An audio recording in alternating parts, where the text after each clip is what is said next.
Greetings, salutations. What is up, everybody? I'm your boy Ekard here with my home girl. Hey guys, what's up? It's OTK. I'm a homie, that's for sure. Yeah, I'm definitely a homie. My homie. Just like my homeboy, aka my homes, won the Super Bowl yesterday. I'm not a big, NFL fan as much as I am a basketball fan, but I do know that among the things that was breaking the internet this weekend, Soul Leveling was breaking the internet for this weekend. Okay.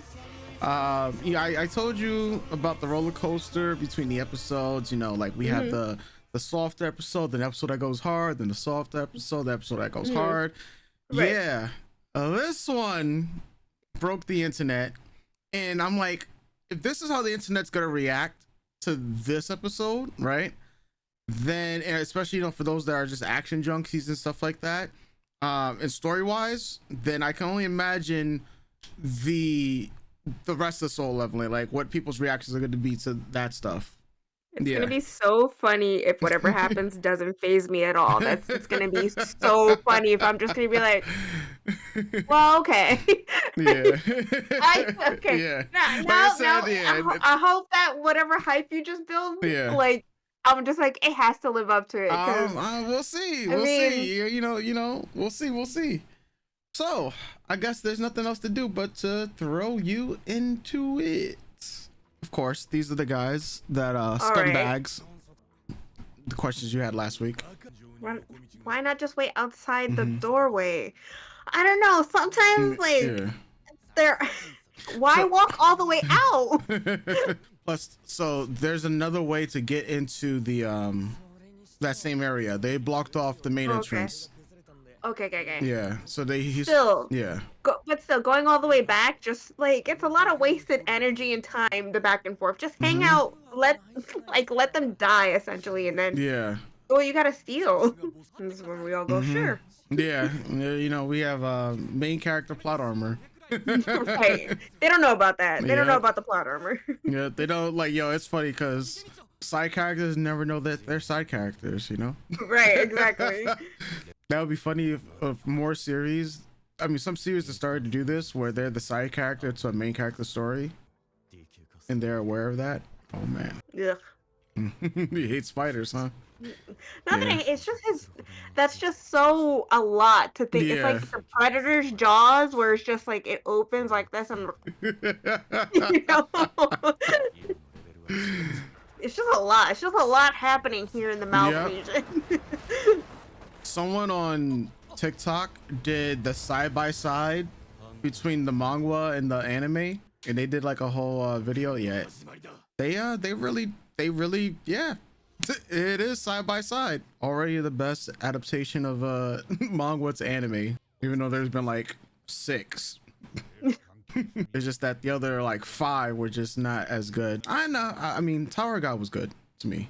A lot of people, they wanted it to be faster. It's like we were just talking about. People don't want to let things develop and build. They want things on easy mode, like a standard easy mode, not the option to choose easy mode. Yeah. Like this, a lot of people said they wanted it to be faster. I was like, wait a minute.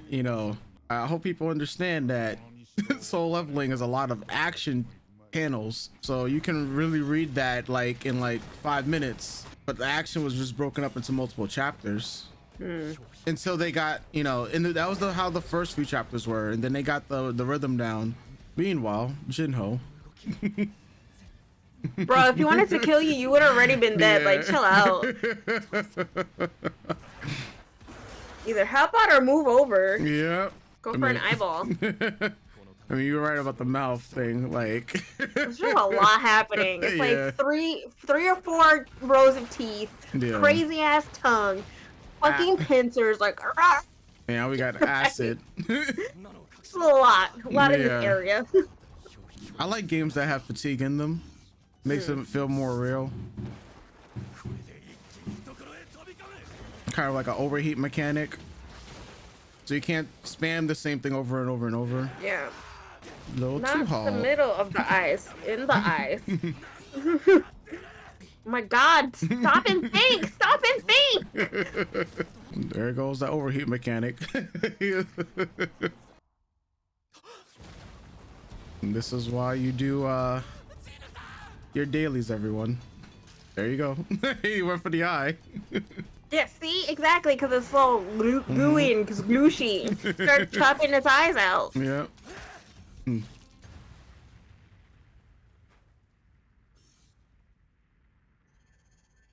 He leveled up.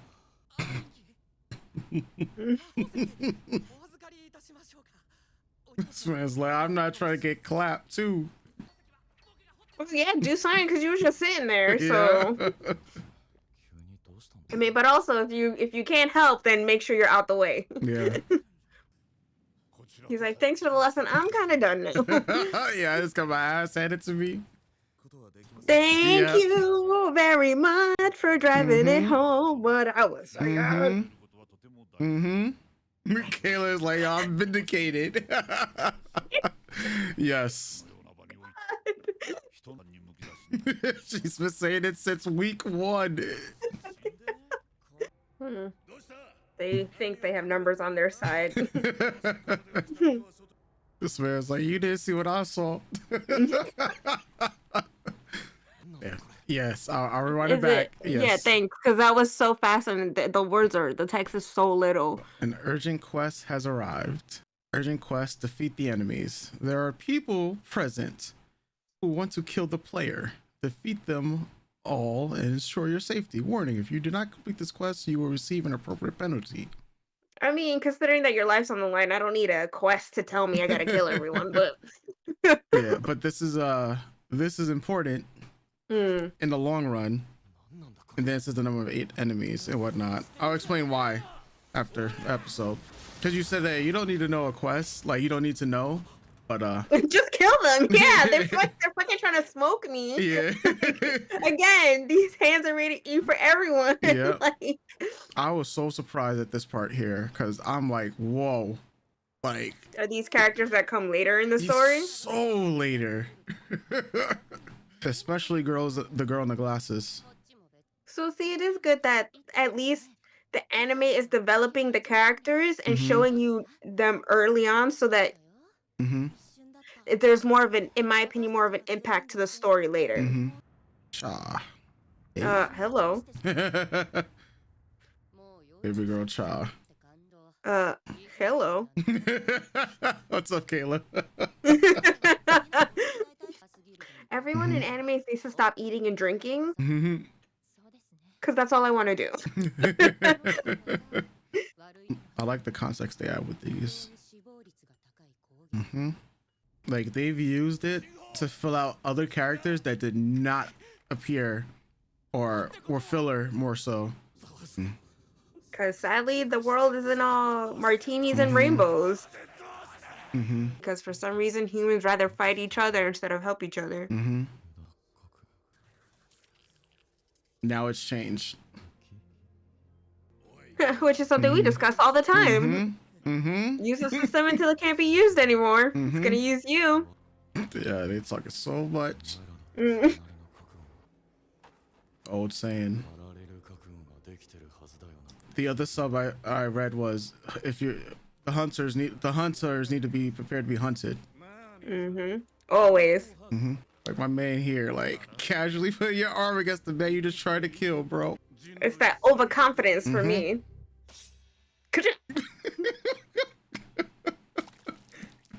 Looks like a close shave, my boy. Oh, real close shave. A little bit more than a close shave. My man's whole head is gone. Because just because you're a rank higher doesn't mean you can't get smoked. Yeah. Damn.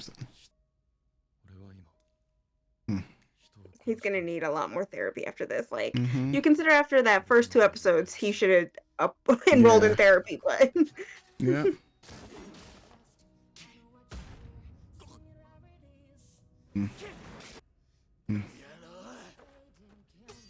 This whole sequence. Oh, that's kind of a jam. Yeah.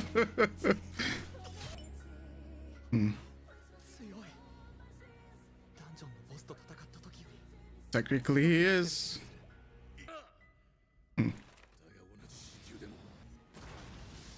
I mean, but are your eyes protected?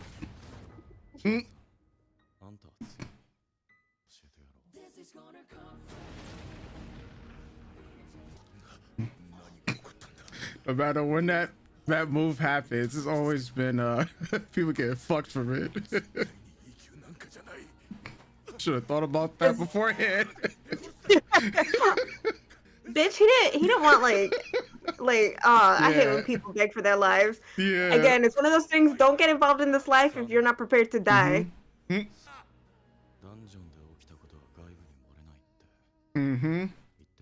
signed that form. It doesn't really matter. Yeah. Well, so much for your brother. So much for those mana crystals. Grab what you can, assholes. I'll bring it back for you real quick. So, quest rewards for that most recent one: full recovery, ability points plus 10, and murderous intent. That full recovery becoming in clutch, but mainly it's around the stamina, which is something they don't really clarify as much at the moment, but highly important for it in the future. So it costs 100 MP, panic debuff all abilities to the opponent when it's used on them. Powerful aura that puts the enemy in a state of panic for 1 minute. Multiple targets can be specified. Pretty. A fear debuff. Yeah. Yep.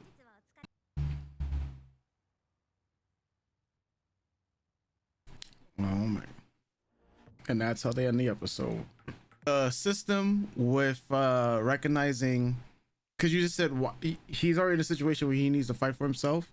What does he need the system for and whatnot? Just to clarify that, and this isn't pretty much spoilerish or whatnot. What would happen if someone just gave murderous intent towards him? The system would activate, so that it doesn't involuntarily activate around other people's murderous intent. Because if it just senses murderous intent in the area, then it can compel the system that he needs to kill that person. That's the danger, right? Because that's why, it's more so. Yeah, that I'll explain just as much as that to clarify it, because I feel that a lot of people would also have the same question. So without it being too spoilers, because there was murderous intent that came from what'd you call it? They didn't have murderous intent in the beginning, so that entire time, because when you think about it, right, there were chances for them to kill him, but there was no intent. Like, if this was the goal anyways, then the system would have probably activated it way beforehand. Jinho didn't have any intent to kill him, so that's why he, you figured that the system didn't recognize Jinho as a threat. The spider definitely was a threat, because the spider had intent to kill them, because that's how bosses are. So that's a better way of explaining why the system activated. Yeah. Well, thanks, system. I would have killed them anyway, but yeah, don't need to give me a special mission to protect myself. But okay. It's like, yeah, now the special mission to protect yourself and get some rewards for doing it. I mean, that is a plus. Yeah, but now it only furthers the question why, and why does the system want him to get stronger? Why does the system give him the ability for murderous intent? Stuff, a lot of stuff, like watching it / reading it, and then tying it to the context that happens later on in the series is pretty interesting. Because I never thought about it on why he got that specific ability right now and then it kind of later on in the series kind of clicks with the whole scope and stuff. But yeah, I mean, did it live up to the hype? No. It was a fine episode though. It was pretty fine. But it wasn't anything I wasn't expecting. It was kind of like, well, yeah, he's gonna beat the spider. They're gonna come and try to kill him, and then that's exactly what happened, right? And he's just gonna, that song was good though. That background song was good. It's called Dark Aria. Yeah. Some of you guys are really easily impressed.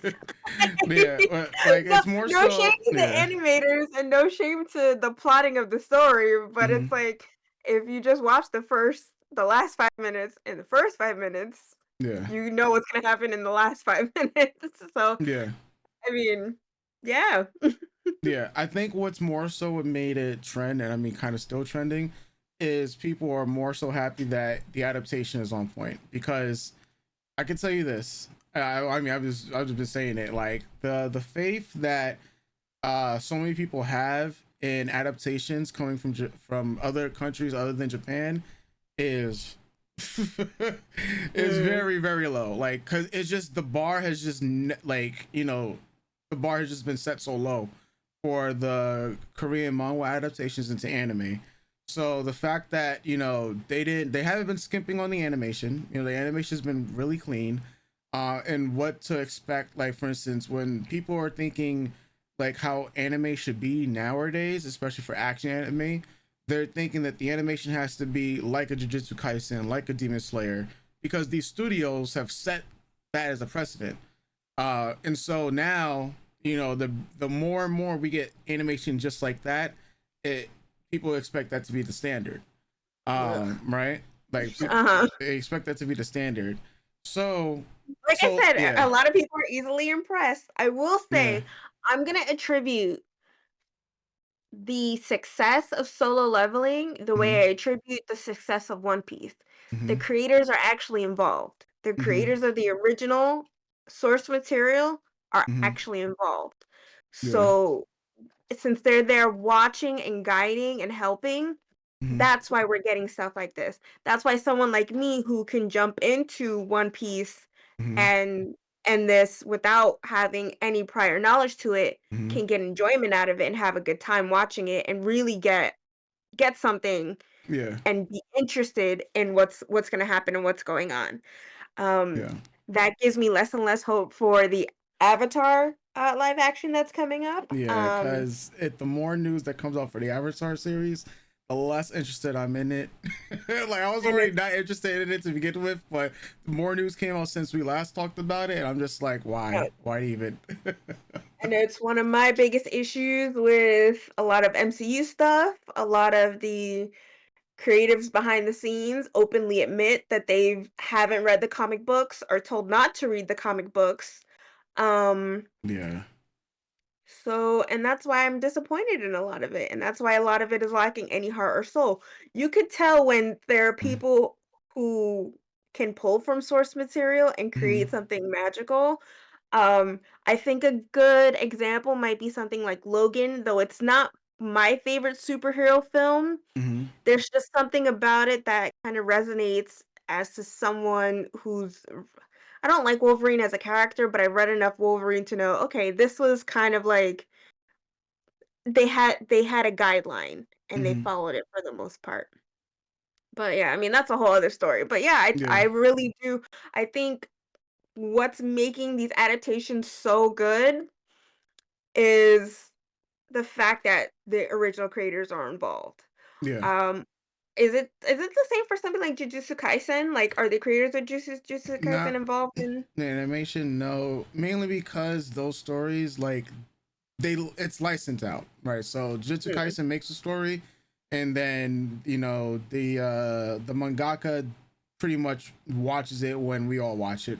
They might get like an mm, episode beforehand and whatnot, mhm, but the mangaka pretty much is not involved as it would pertain to like this series. And you know the author was consulted. You know the artists, like they worked with, so the original artist of Soul Leveling passed away, so, but they did consult with like the art style. They try to get it as close to the actual manga as possible, because even still, like the artwork in the manga was, you know, so I guess you say amazing. Like there mhm, wasn't really a word to really else put it uh-huh, like that I could describe, because that art, like what I saw in Soul Loving, got me into webtoons and like yeah, opened up the market for me.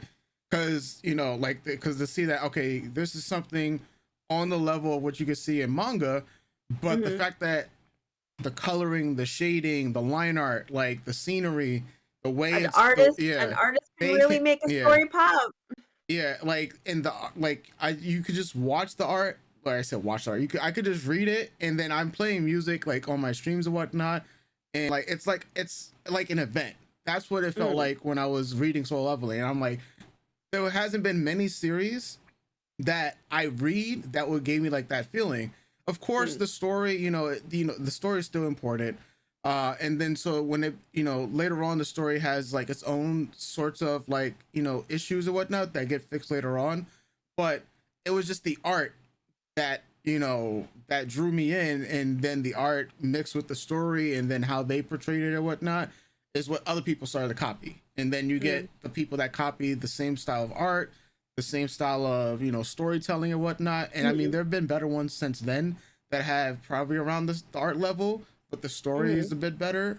But I mean, that's what you expect. Like if something's going to be genre defining, then you would hope that things after it are better, if not as good, but like from what I know, they've been involved with it, and you could tell, like, the one thing I'm kind of not shocked by, but I guess I was trying to figure out what place this ending theme had with the anime, right?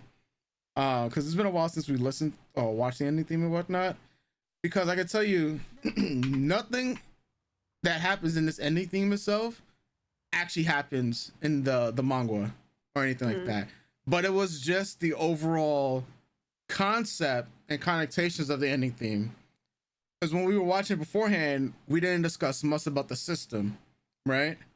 Yeah, I just the ending made me assume that it's like that Pokemon theory that Ash is in a coma, and the Pokemon world is just his dream. Whereas like this, he's being experimented on, and then the world that he's in with the ranking is all just either in his head or part of the system. So the system, yeah, because it feels like the system is like watching him, like he's constantly being watched and whatnot. But I noticed the one thing, like the white clothing, kind of like innocence and whatnot, and then everything is like, the match there itself and the slowly burning thing away, like that, the guy's watching him. So the reason why people like this episode a lot more was you can actually see that, okay, going from, because I always wondered how certain anime characters deal with death when they have to actually kill somebody else or whatnot. And I feel like a lot of anime characters, or just just manga or just story in general, like don't make much of a big deal after they kill somebody, right? It'll be like, oh, I killed somebody, well, on to the next person on that, right? But I personally like if characters deal with the more psychological trauma, because you mentioned, oh, he's gonna lead a lot of therapy after this and whatnot. But just thinking about it, all right, you have to take somebody's life, and now it's like, okay, now that you've done that, now is this going to be an everyday occurring thing? Like how am I losing, like, innocence, as they call it, like, is gone and whatnot. So when I watched the ending again after the episode, I was like, oh, okay, now this is making more sense. Like if the visuals was already great, like you could tell like they was going for like a system type of thing, because you could see he's being watched literally, like in the actual outro. But I just thought like how they tie it in, it just made me think more about why they chose this outro. Lot more symbolism. As you're starting to notice the symbolism of the ending as in connection to the series itself. Yeah, because I was like, the song is great. I love the song. I like play it so many times. But it's more so seeing more of the symbolism in the ending theme, and then seeing, I was, oh, okay, now this is like much more deeper than I was initially thinking about it, going along with how the ending was. But yeah, I guess other than that, more Soul Leveling next week. Yep. Yeah, so folks, we'll catch you guys next time. I already know. Osis.